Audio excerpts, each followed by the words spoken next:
So happy Wednesday. So I think y'all found the polyatomic sheet. And so if you're online, it's just the same one that's here. So again, this one is, I think, just an alphabetical order. So you have two different alphabetical orders, either by the name on the left side, and then on the right side it's the same. Polyatomics are just in order of symbol alphabetically. All right, so let's see if we can warm up and do some practice now. So we're kind of done with the chapter. Like I said, we'll just finish up some other naming ones. So try 1, 2. So 3 might be an issue. I didn't specifically tell you about this one. And then, so yeah, try 1 and 2 for sure. Maybe try 3. And then we'll look at 4 together.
So let's at least start going over them. So what did we find for this compound? Do we have any guesses, or otherwise you could just give me the charge of sulfate?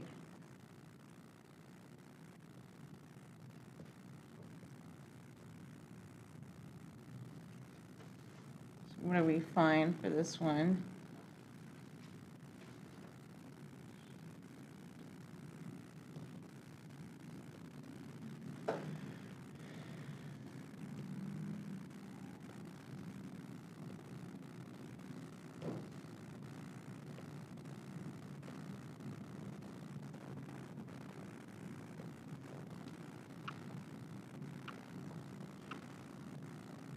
Mira, did you come up with a name for it? I got Molly. Yeah, so we'll start off. So we got moly or molybdenum. Molybdenum, okay. And then, so looking at the sulfate, so what does one sulfate have, like the charge on it, based on your polyatomic? -2. So -2, and you might want to do like scratch work on the side or something. So then I kind of set up, okay, -2. And so there's a few different approaches we can take. So right, if we're just thinking algebraically, okay, -2 times 3 of them, so that's -6. So then what charge does our molybdenum have to be to have a neutral compound? Yeah, so +6. So then we can continue, so molybdenum, 6 then in Roman numerals. And then what's the last part? Again, we're just naming the polyatomic, so what's the polyatomic? Sulfate, perfect. So molybdenum, 6, sulfate. And then this is where I would take the opportunity to kind of look at the swap trick and how we can use it. So right, if we do the swap trick, we back it out, we get 3 and 1, right? But then that's where you want to recognize, well, my sulfate is not equal to -1, so then we can just multiply everything times 2. So now we get, okay, -2 for sulfate, which again, you just check with your polyatomic, and then that gives us our +6 again for molybdenum, right? So we can still use swap trick, just make sure when you reverse it that you're checking your anion against something. So we said usually we have oxygen, right? Oxygen's usually -2, but of course we have all our polyatomics. All right, so how did the next one go?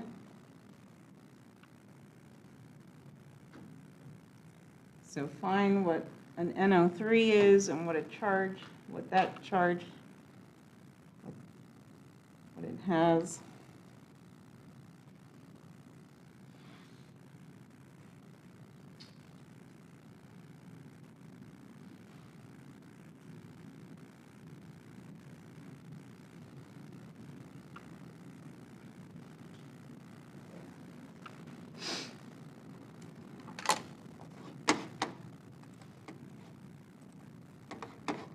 What are we thinking for this one? And you can give me some, like, part of it, or what is the nitrate charge? What do you think titanium is?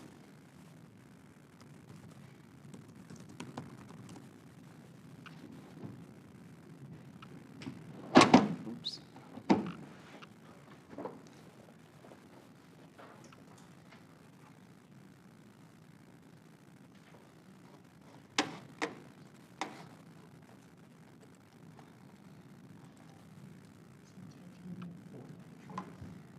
So titanium, and then try again, so not 4, because, right, it's NO3,3. So then, so how much is a nitrate? What's the charge on the NO3? It's just a -1. So -1, so yeah, -1 times 3, -3, so then it should be titanium 3 then. And then what's the NO3 called again? nitrate. Everyone okay on that one? All right, so then this one was weird just because I didn't tell you what this H was. And so this is kind of a special scenario. So sometimes with metals, hydrogen can act as a hydride, it's called, and you basically have H minus acting as a ligand. So this happens, obviously, sodium hydride, but like aluminum could do the same sort of thing. And these hydride compounds are pretty flammable anyways. So sodium hydride is flammable, aluminum hydride is flammable. A lot of these metal hydrides are reactive. And so that is the name, I'll just give it to you. So it's sodium, and then again, we can treat it just like the other endings. So we change the ending to "ide," so high, dried there. So again, make a note for yourself.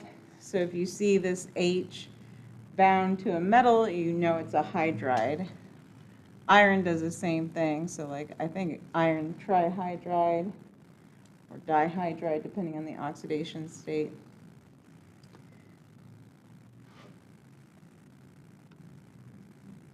Let's look at 4 together now. So 4 is a little bit of a different scenario than we've seen. So let's just start with, we can still name this first part. So go ahead and check your polyatomic. So what is the SO3?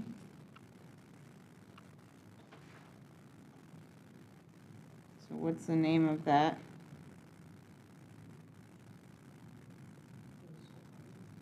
So sulfite, so we have beryllium sulfite. And so now we have to figure out how we name this water compound. And let's just take a little step back for a second and appreciate what is this showing us, what's going on. And so let's look at one example of this compound. And it comes in actually a lot of different hydrated forms. So magnesium sulfate is just known as Epsom salt, or at least in the grocery store. And what you can appreciate, so here's what we want to look at. And so this is the thing to really appreciate, is it is integrated in the crystal structure. So that means, right, we can crystallize them out. They shoot it with X-rays, and then they're actually going to prove that, yes, they have different forms, and there's all these different, so the monoclinic, triclinic, that refers to just different like crystal packing geometries. But what we're saying is, okay, well, it can, crystallize with these certain amounts of water. And so we want to name it to indicate as such. And so you can kind of get a sense of the naming here. So di, if it's bound to 2 waters, tri, when something is bound to 3 water molecules, tetra for 4, penta for 5, so etc. And so again, it's showing you that this is part of its structure. So again, it's integrated in the crystal structure. I was hoping they would have a few more pictures. Sometimes you have to go looking around. Let's see if it has a better crystal structure. No. All right. I'll have to look that up later. All right, so then let's check at our notes now. And so we have on your notes, page 7, it gives all the different prefixes, again, right, for the correct number of water molecules. And then you have this strange one called hemi, where it says you have 0.5 water molecules. And all that means is that when you have kind of 2 crystals and then 1 water molecule like crystallizes between them, so right there in a 2-to-1 ratio, so that's how you have the hemi. Otherwise, mono. Sesqui is also kind of strange. I'm probably not going to test you on that, you have it there, but be aware, right, di, tri, tetra, penta, hexa, hepta, octa, nona, deca, right, pretty standard prefixes. So now if we go back to this one, we can finish naming it. So beryllium sulfate, and then what's the prefix for 7 again? So hepta hydrate. And so again, that's telling us 7 waters. And note how you write that. So it has that little dot there, like center dot. I don't know what the proper punctuation is called, but it's just like that middle dot there. Almost looks like a time symbol, but that's to again show that our water is complexed to our beryllium sulfate.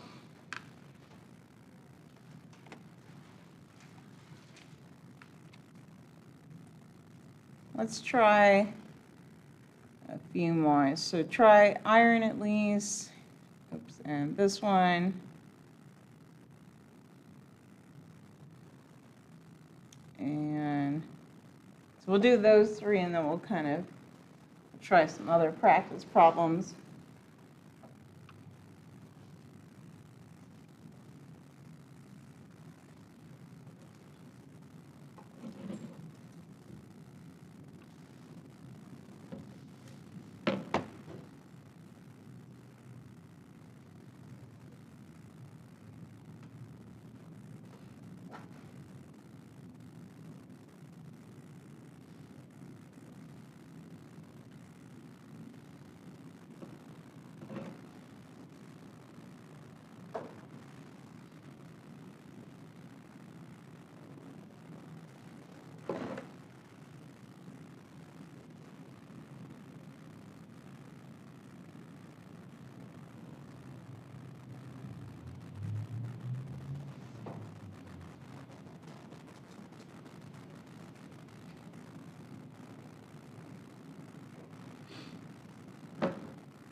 So let's start hearing what we got.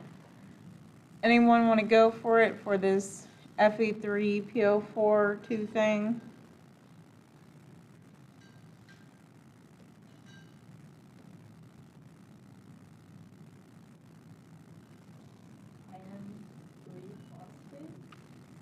So iron, so let's look at the oxidation state again. So I like our iron phosphate, that's good. But then, so this is where reverse swap trick is pretty helpful. So we could reverse back out, right, the 2 and the 3, and then that does match with the charges, right? So phosphate, if you check it, has a -3 charge.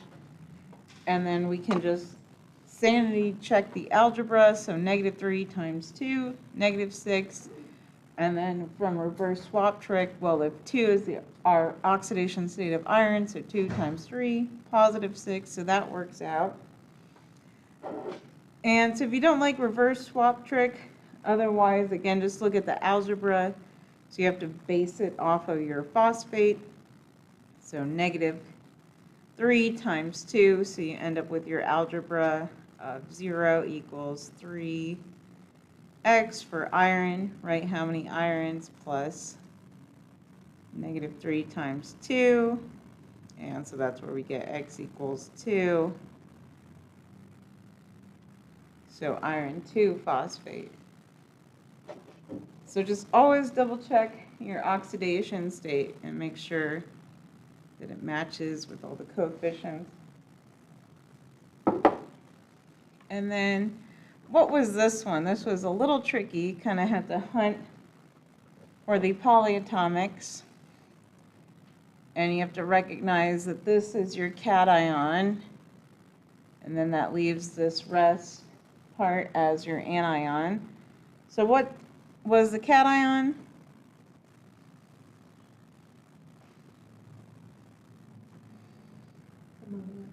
Ammonium. And then, did you find this last part? Acetate. Good job. That one always tricks people. So perfect, right? You just find your polyatomics, name them ammonium acetate. And then what about this last one?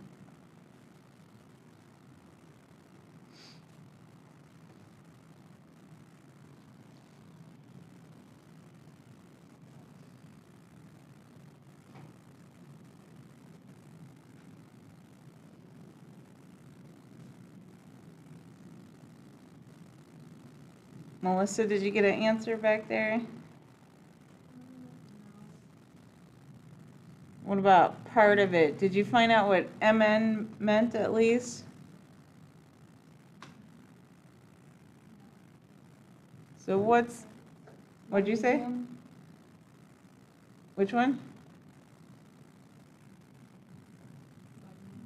So not magnesium. Magnesium's Mg. So who's Mn? Yeah, manganese. There we go. So manganese.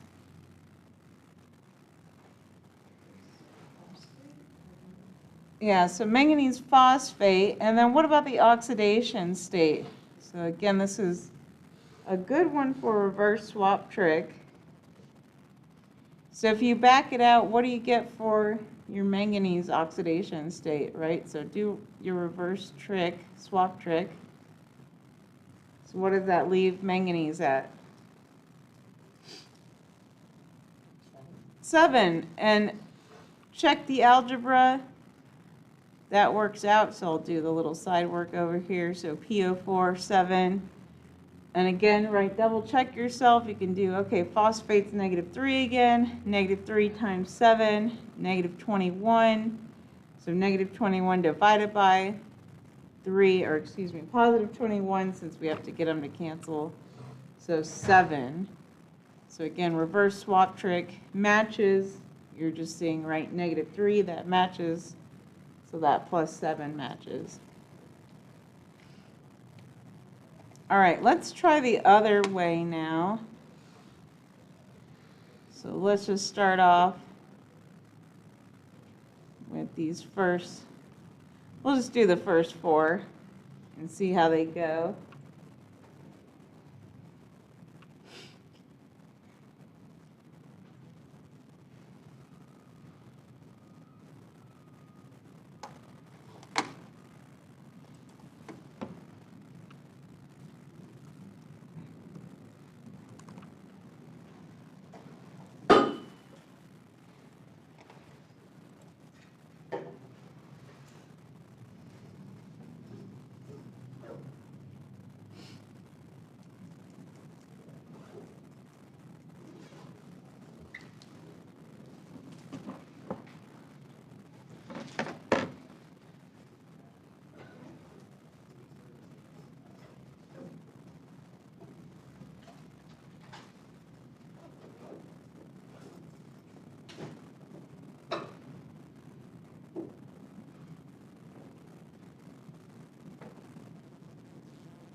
So let's start going over these.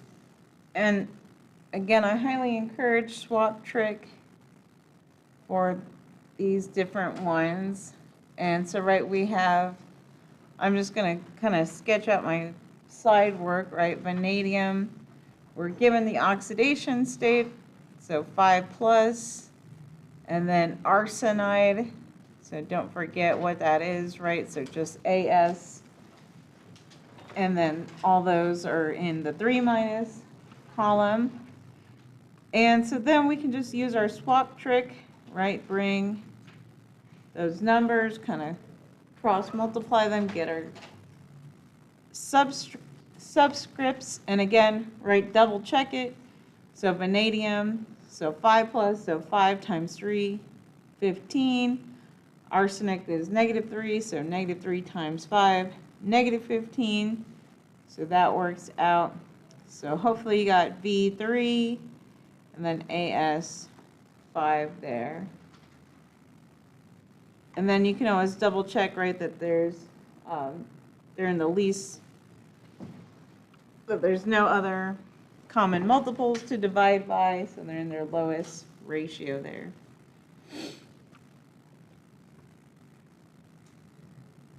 So what do we get for cobalt-3 nitrite? What's the formula for that?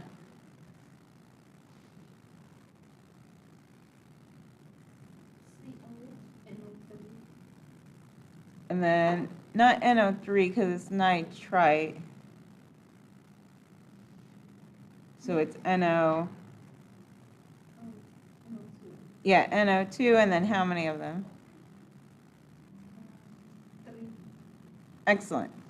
So right, we can do side work on the side. So write cobalt-3+, and look up nitrite, so that's NO2 with the -1, and then swap trick works out again pretty nicely to confirm this formula. Questions on that one? And then again, just watch that nitrite there. A little tricky. All right, what do we get for yttrium perchlorate? And so yttrium was one of those that has just one main oxidation state.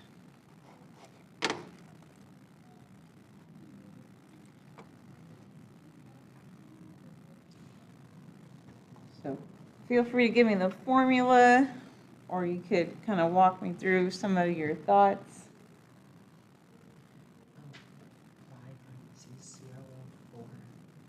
Oh, so Y and then ClO4, 3. Excellent. So that looks good. So yttrium, you had to figure out, and so I'm just kind of looking at the back periodic table. Where's my periodic table here? There we go. So it's over here, so 1, 2, 3, kind of 3 valence electrons roughly. And it has these numbers here, which kind of help, but I think your periodic table should have the oxidation state on there. So that's like one of those kind of ones to know roughly.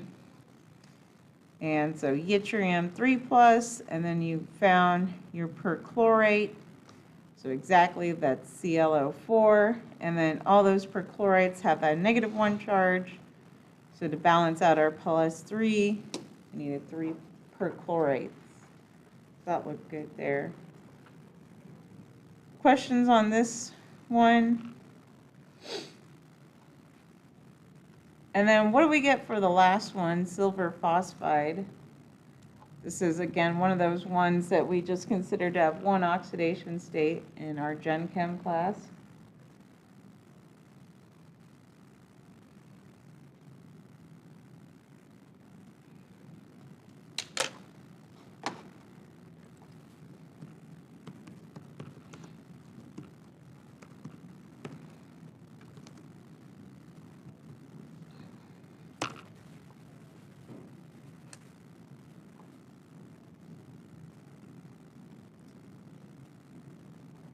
So what's our formula?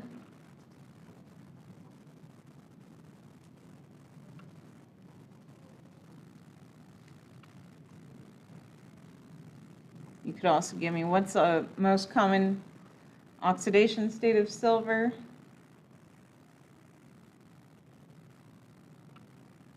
What did we say it was in our class?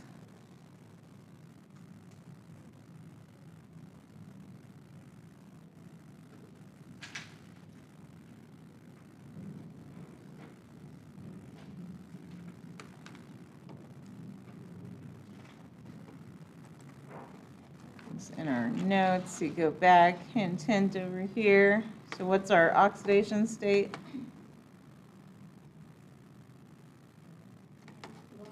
Yep, so 1 plus. So again, right at start, silver's always 1 plus. And then what is phosphide? Don't let the phosphide confuse you. What is this referring to? So phosphorus, -3. And so again, this is another good one for our swap trick. So 3 and 1. So Ag3, P there for our formula.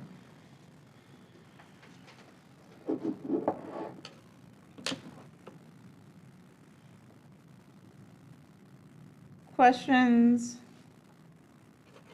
So we can always go back and do some more practice. I just want to make sure we hit the rest of the chapter before your quiz.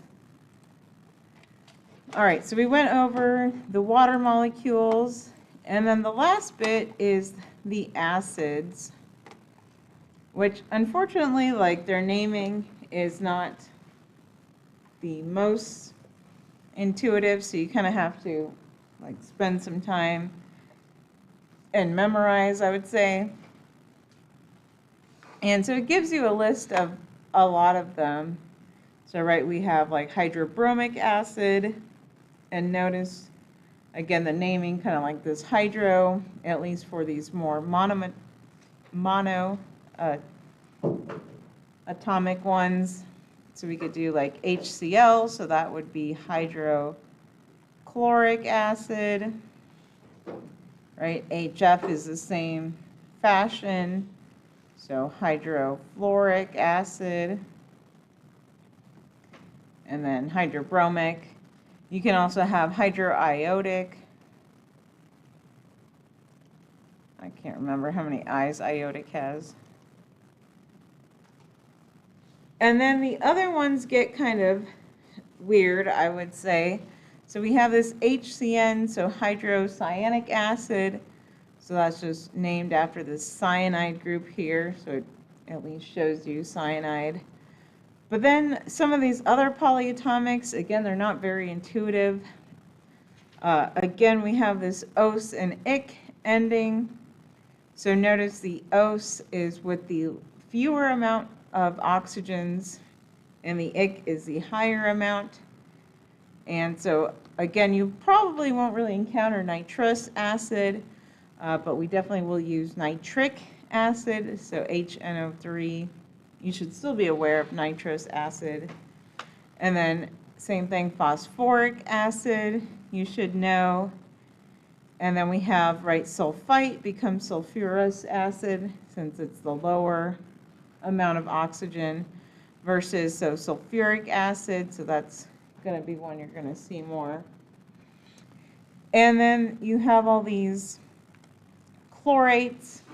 So again, kind of note the naming. So you have chlorite, chlorate, and perchlorate, and then hypo. So hypo means less oxygens, right? So this has the fewest number. And now we name this hypochlorous acid. And then notice the O2 one is chlorous, then chloric. And then if you have extra oxygens, you have this per beginning, so perchlorate and then perchloric acid. So again, you might just have to spend some time with it. Obviously your exams are open notes, so you can, you know, if you need to start this, have this handy. Yeah. So want us to memorize them? Well, I mean, you're gonna have to name them, right? Yeah. But then, so this class is open note. So, you know, if you're not gonna commit it to memory, just make sure you have this kind of cheat sheet, right? Because there's, like we just went over, it's not the most intuitive thing. Like some of it follows this pattern of hydrochloric, hydrofluoric, hydroiodic, right? But then you do have a lot of kind of exceptions, so. Yeah, so I'll never kind of make you memorize anything. But yeah, just like have your notes handy then, because you may have to reference it.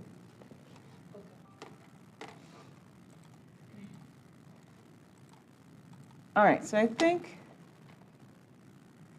that's kind of the rest of the, or that's it for the chapter.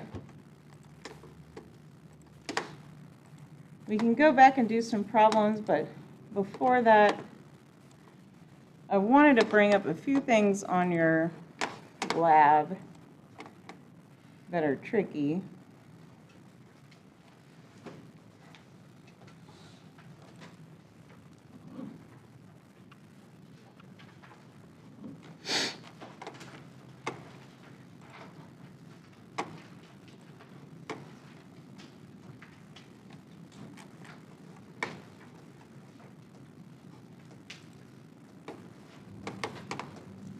Sorry, pulling up my electronic copy.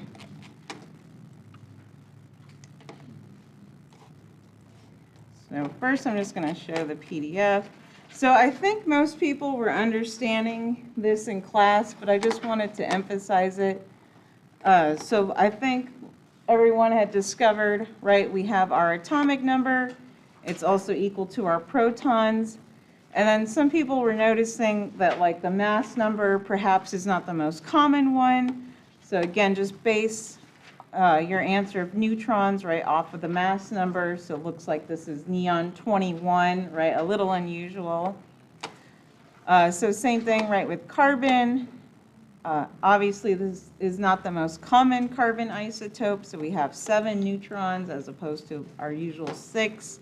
So again, just add it, right? So 6 plus 7 would give us a mass number of 13 there. So don't just like blindly copy from the periodic table if you hadn't already kind of figured that out.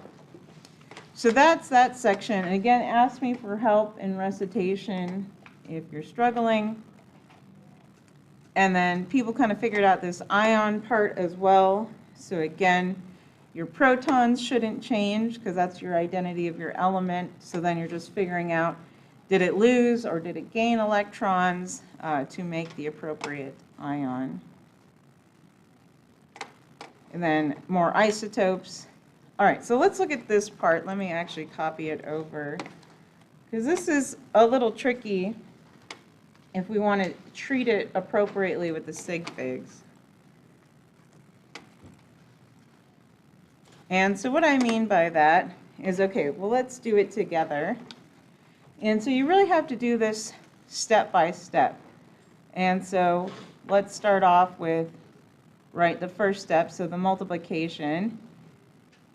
And so to appropriately find the average atomic mass, so remember it's based upon the abundance. So you multiply it by the percent abundance. So notice, right, I just converted the percent to a decimal. Okay, so, and then actually, let me slow down. And so this is the tricky part because we have to do it step by step to get the sig figs proper. So let's do this first multiplication. So 120.904 times 0.573. And so then we get this number, right? But then we have to keep our sig figs in mind. So we can only report to 3 sig figs because of our abundance. So then that becomes 69.3. All right, so let's repeat that for the other one. So 122.904 times, again, move it over twice.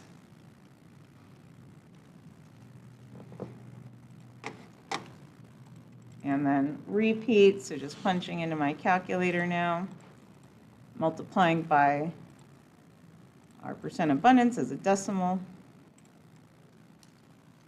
And so again, right, round appropriately, 3 sig figs were limited by this percent abundance, so 52.5. And so now we can do the addition, and I'll hand back your quizzes while you're quizzing from last week. But this was something that came up, so it's not too relevant here since they are reported both to the tens place, right? But then you're limited by your addition by how many after. So with both of them having the least being the 10th, we just report it to the 10th. But just watch that. So then we should get 121.8 properly with correct sig figs. So again, just going through the math one step at a time. So again, basing off our sig figs off of our multiplication here, and then basing sig figs off of addition. So that is tricky.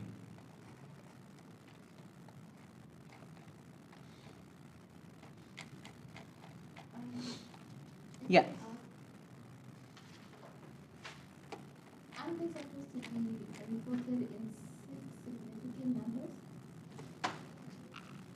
Because you're limited, right? So this has 6 sig figs, but the abundance was only given in 3. Okay. So that goes back to like the criticism I would have of this data, right? So if you want something extremely accurate and, again, thinking back to like accuracy, how you would do this in the lab, well, if you only got 3 sig figs for your abundance, right, maybe whatever you're doing is not that great of a method. And so that's just telling us, right, this is our limitation, right? We cannot calculate the mass any more accurately than this. Obviously, if you look at the periodic table, it has more decimals, but that's because it's using a much more precise percent abundance. So yeah, just do it step by step so you can get different answers. So right, just kind of quickly looking at it. So the next one, right, your abundance, they all have 4 sig figs on that next one. So again, right, just do the multiplication, keep your 4 sig figs, and then add it. But then, yes, you're going to get like what I call an uncomfortable scenario here. So, right, if you're doing this one, they only gave you 2 sig figs on this abundance. And so that's tricky. And then don't forget to move the decimal over twice, right? 1, 2. So a lot of students mess this one up because they put in, 14% instead of 0.01. So just watch that. Watch the sig figs. Just be consistent. So would that be wrong if I make the 1.4 into a 5 significant numbers? Yeah, so we can't do that, right? So because this is just the data that we're provided. So again, it's uncomfortable because they only gave us 2 sig figs, but that's what we have to work with. So then we have to express the data as such, yes. But again, it's just a good reminder of like why you have to go into lab and make sure that your equipment is accurate and you're getting all the data that you can right in lab, because then once you go to do the calculations, like you're figuring out with the sig fig stuff, right, you start to essentially lose information, right? You're limited by your equipment. Okay, I think that should help with the lab. Again, right, bug me during recitation if you have other questions. Otherwise, I'm going to go ahead and hand out the quiz. I forgot to change the heading, so it still says fall. And then, of course, you can take a break if you need to take a break. Otherwise, you can power through. And then, again, use your time to your advantage. Finish what you need to finish. If you need to turn in homework, turn that in.